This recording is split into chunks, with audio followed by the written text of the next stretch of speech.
Pour savoir si quelque chose vient vraiment de Dieu ou pas, on ne peut pas se confier à quelque chose que quelqu'un dit que Dieu lui a dit. On ne peut non plus se confier à ce qu'on ressent ou ce qu'une doctrine dit, voilà, ce que quelqu'un enseigne. On ne peut que se référer aux Écritures. Parce que si jamais vous vous confiez à quelqu'un par rapport à la voix de Dieu, à la pensée de Dieu, si jamais la personne se retrouvait en erreur, c'est que vous serez victime de cette erreur. Il n'y a qu'une seule chose qui ne trompe pas, c'est la parole de Dieu. La Bible a dit que tous les hommes soient menteurs, que Dieu seul soit vrai.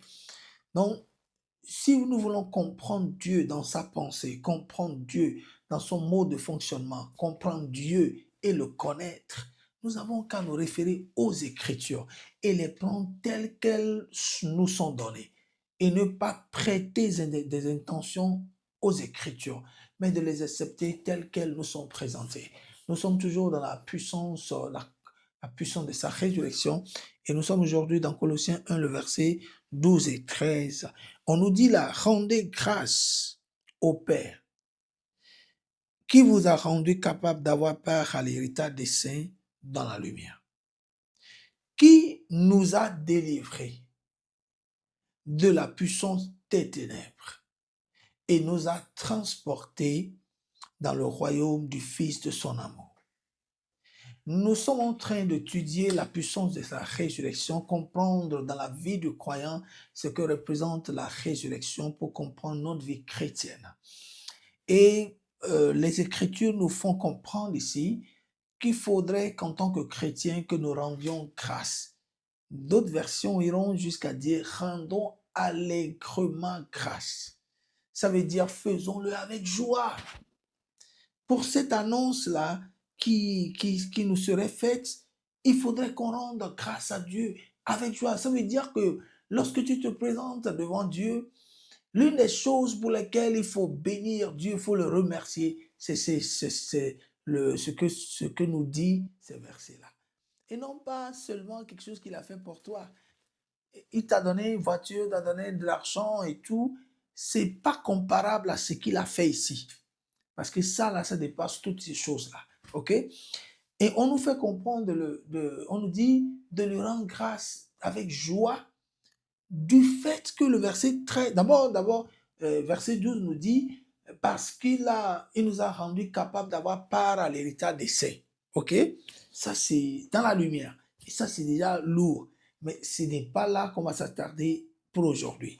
Et on nous dit dans le verset 13, qui nous a délivrés de la puissance des ténèbres. Vous savez, quand je jette un regard sur ce qu'on a compris de par le passé de l'évangile, du christianisme, je vois qu'il y avait vraiment les choses bien dites dans les Écritures, mais on a préféré écouter et suivre seulement les interprétations que donnent les dévanciers. Sinon, ce que les Écritures disent ici montre que pour ce qui concerne la puissance des ténèbres, ce que Dieu a fait au travers de la mort et de la résurrection de Jésus nous a délivrés. Ça veut dire que la délivrance que recherche le croyant en allant de montagne en montagne, en allant de lieu en lieu pour la rechercher, ce que le croyant cherche est déjà sa possession. Vous voyez? Et c'est vraiment très, très émouvant, très dérangeant de constater que ce jeu-là, le diable a amené beaucoup de croyances à donner à cela. Et par le biais de nous, les prédicateurs, parce que c'est nous qui enseignons, qui doivent se libérer des liens, qui doivent comprendre qu'ils sont continuellement dans les liens. Et les liens, ils en auront jusqu'à la fin de leur vie. Non! Parce que les Écritures ne le disent pas comme ça.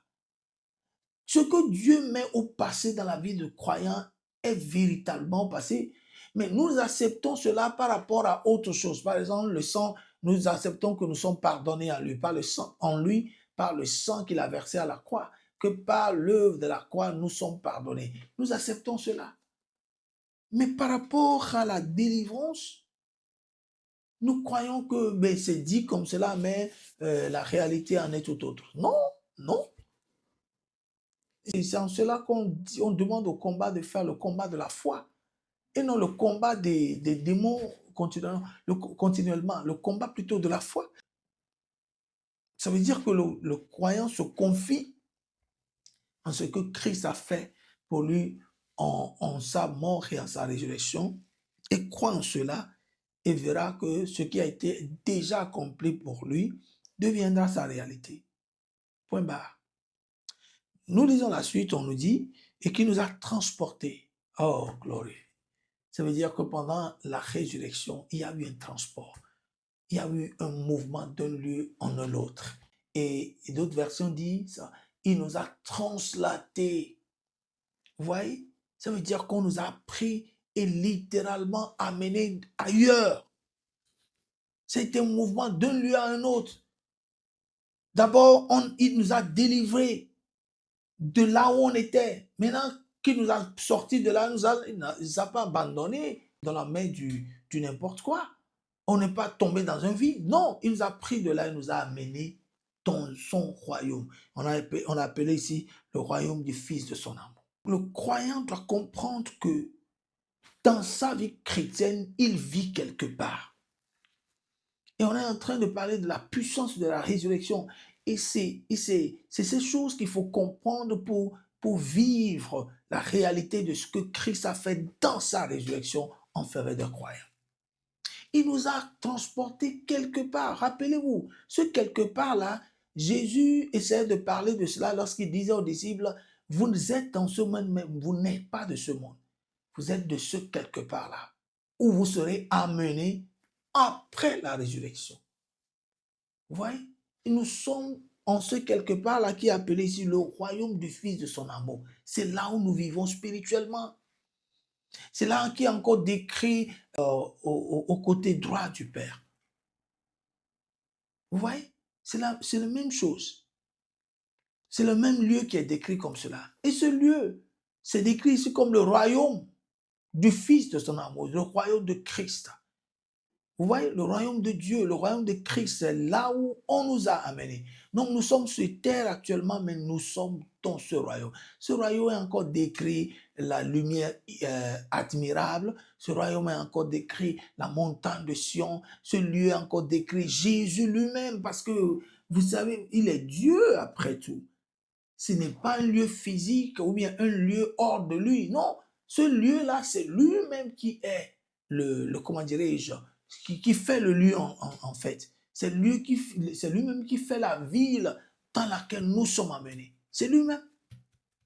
Et c'est pour cela qu'il y a cette expression en lui, que nous retrouvons dans les Écritures, en Christ Jésus. Et si quelqu'un est en Christ, tout cela, c'est ce lieu-là qui est décrit de cette manière. Et c'est là où, en tant que croyant, tu es. Et c'est là où je suis. Et ça s'est passé comment? Par la résurrection. Dans la résurrection, il y a eu délivrance. Dans la résurrection, il y a eu transport. Transport en un lieu. Et c'est là où tu es. Et la Bible demande à ce qu'à chaque fois que nous voulons prier, que nous nous rappelons de cela, de rendre avec joie grâce au Père pour cela. Vous voyez? Grâce au Père pour ces genres de choses. Il y a plus loin que cela, il y a autre chose en nous, en lui, en qui vous avez la rédemption. Remerciez pour la rédemption. Remerciez pour la rémission des péchés. Tout cela s'est passé dans la mort et dans la résurrection de Jésus. Et on nous demande à chaque fois de rendre grâce. Rendre grâce avec joie est signe de reconnaissance. Cela montre que vous acceptez que c'est ainsi. Et quand nous acceptons, nous adhérons à ce qui est dit nous concernant, là, nous ne prions plus de manière incohérente par rapport à cela. Non, ce que nous dirons par après doit être en conformité avec ce qui est déjà dit. Il nous a délivrés, alors je ne prie plus, Seigneur, enlève-moi de ces liens. Seigneur, ces liens. Non, il nous a délivrés, alors quand je prie après, je prends autorité sur tout mouvement de l'ennemi dans ma vie si jamais je l'observais. Et ce n'est qu'une affaire de temps, parce que si je m'accroche à cette vérité, elle finira par triompher dans ma vie. J'arriverai à ces phases-là de ma vie où je n'aurai plus tout le temps à me référer à ces liens et à vouloir me délier, à vouloir me délivrer. Non, pourquoi je ne suis pas appelé à cette vie? L'esprit qui nous est donné est un esprit de liberté. Et il est dans ta vie pour accomplir ce travail de liberté. Laisse-le l'accomplir.